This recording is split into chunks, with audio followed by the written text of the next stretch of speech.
the fall, for the good old black and gold, where the Tigers from. Welcome again to the GDFL Footy Show, coming to you live out of Geelong on a beautiful Saturday morning. Yeah, the weather's a lot better than what it has been through the week. We've had some pretty cold days, we certainly have. And yes, last weekend we saw a great round of matches going along around the Geelong area. Out at Inverleigh, the Inverleigh Hawks, much too good for Geelong West Cheetahs. Inverleigh looking pretty dangerous at the moment, those mighty Hawks. East Geelong, well, 3 wins in a row now, knocking off the Anarchy Roos. Ricky O'Toole back in action again, kicking 5 goals, the Evergreen. The Bellpost Hill Panthers, much too good for the Winchelsea Blues, with Costello booting 5 goals. The North Geelong Magpies took a trip up to the Duck Pond, up at Werribee Centrals, and Stephen Rickett was best on the ground there, and North Geelong too good for the Ducks on this occasion. The Thompson Tigers, 2 in a row now, and I tell you what, there's a bloke beside me, pretty happy about that. They knocked off the Cryer Devils at their magnificent reunion of their 1985 Premiership side, 1995 Premiership side. And 2005. Thank you very much, Mitch. I'll get it right eventually. With Jackson McLeod, part of that magnificent dynasty, kicking 7 goals. And the 94.7 match of the day. The Bannockburn Tigers snuck home against the Belmont Lions in a ripper game out at the Winter Resort, with the league goal kicker, Tom Mullane Grant, kicking 3 goals. Hello, I'm Dick Philpott. And once again, I've assembled some of the biggest names and brains in country football to eradicate, adjudicate, communicate, articulate, but definitely not procrastinate. The man I just mentioned before, he's the man without the hair, the Thompson legend, former president, life member, Johnny Mitchell. Good morning. Morning, Dick. How are you, mate? Good? I'm really well, mate. Yeah, the Tommy Tigers are on a roll, all right. You're on a roll, aren't you? Can't beat it, can you? You'll be pretty happy, mate. You might grow hair or something. Yeah, you might get that excited. I doubt that very much, Dick. Okay, mate. And of course, the man was absent last week. We gave him a leave pass. It was a result of his birthday, we think. And of course, I talk about the absolute legend of the Werribee Centrals Footy Club, life member and former president, Grubby Casons. Good morning, mate. G'day, boys. G'day, Dick, and g'day, viewers. And look, I must make an apology, I suppose. The ratings plummeted last week. I'm back, so I think the ratings will go back up. And don't worry about the Tommy Tigers, because their run will come to an end this Saturday. Today. Unbelievable, unbelievable. Now, Alex, I've built these blokes up. I'm trying to think of all the things I can say about you, but you are the #1 ticket holder of Who the... is he? He's the #1 ticket holder of the Belmont Lions. Alex Tagani, good morning, mate. Well, good morning, Dick, and that's what I thought from our floor manager, Cogsy, but I got a message from Scott Fort saying I wasn't now, so I don't know what's going on, but it's a pleasure to be here as always. Now, mate, just before you go, I've got something to mention to you. A magnificent article you wrote in the Geelong Advertiser this week about the Italian team of the century. Is that what it was? I made a GFL team, and next year I'll do a GDFL one of Italian to respect my grandfather and my grandmother's origin. And before we get criticism from the middle too, thanks for the recognition. That's all right, mate, but it doesn't go forever. He's upset the Poles. Riveting. He's upset the Croatians. Oh, he's upset the Greeks.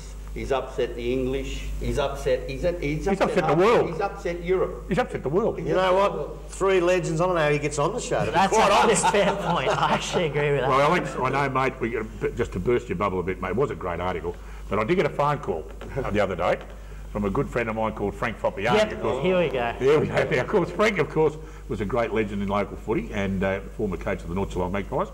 But the article you wrote was fantastic, and I will quote, and I've got to find it here. Here we go. Who could ever forget the battle the GFL medalists Frank Foppiani from North Shore and Dennis Parkour from South Barwon in the 2001 GFL Grand Final. Now, Alex, I've got to tell you this, mate. Frank Foppiani is not Italian. He is Spanish. Dick. And he wanted me to mention that for you. I've actually talked with the great man of North Geelong origin, of course. His name originates from the Italian language, whereas myself, Tagani, is actually a Greek name adopted by Italians. So there's a bit of a pattern going there, but again... Mitch, is this for real? Is this for real? Don't backtrack. A good journalist... Yeah, great, yeah. No. He's done a great job, though. He's Spanish, and that's all it is. I don't care where his name comes from, mate. He is Spanish. Well, tell you what, though, he was a good player. He was a good player, Frankie. He was a good player. Oh, was he a good player? Probably if he never played at Geelong, Frank. He was a good player, Frank. Oh, absolutely.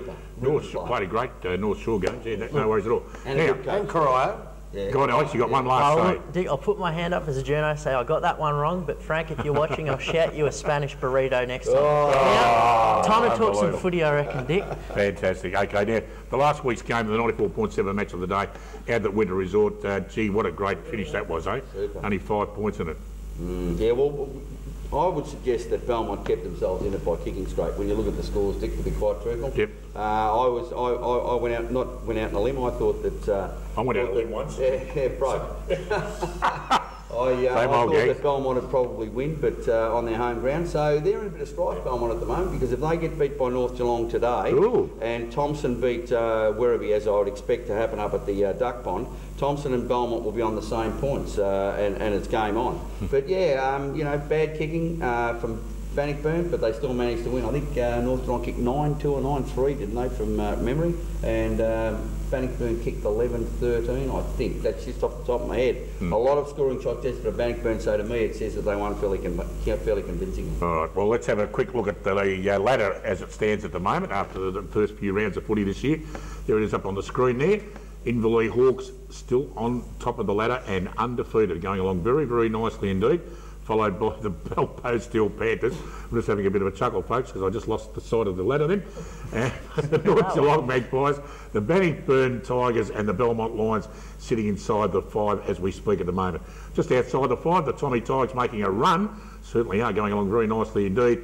East Geelong Eagles on their 3rd win in a row. Werribee Centrals, Anarchy, Geelong West, Winchelsea and Corio, both those 2 clubs yet to open their account in 2015. Let's have a look at the goal kicking and see what's going on there. Yes, Tom Mullane Grant on top of the goal kicking, of course, with 31 goals, followed by Jason Buddy from Werribee Centrals, Dalton Grundell, Michael Lima, and we go right down there to Paul Brigade sitting on 18 goals, and that will remain unchanged for the rest of the season. So can't see anyone challenging Tom Mullane Grant at the moment. Grubby, can you?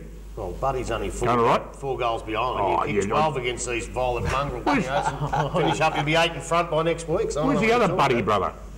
Yeah, You've got 2 buddies, haven't you? Yeah, he's his brother. He's only a little fella. Bad boy Buddy. Is everybody at Werribee little? No, Bud Jason's a big bloke. Is he? Yeah. Oh, Kissy will get hold of him Saturday then. Well, he only kicked one because he played down the back line, I think. Oh, is that what it was? Then he had to go forward. Montebruno's gone again. Has he? Yeah, he's gone for the year. He got injuries last year too, didn't he? Then this year, and he's just come back and he's hurt again. So That's he's in the hospital, I think. Was he Thompsonitis? No, I think he was pretty badly hurt. I think he was pretty badly hurt, actually. Oh, well, that's no good. Hope he's all right. Thompsonitis? You idiot. Oh, he's a complete idiot.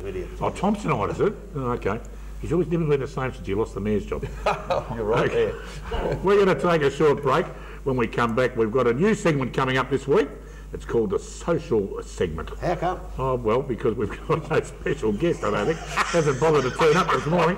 And, of course, we've got Alex Tagani talking everything Colts footy and a little bit about the Spanish Inquisition as well. We'll be right back after this. We come together, the best from all the league, to show them how to play and form a mighty team. The pride of our region with all our favourite sons.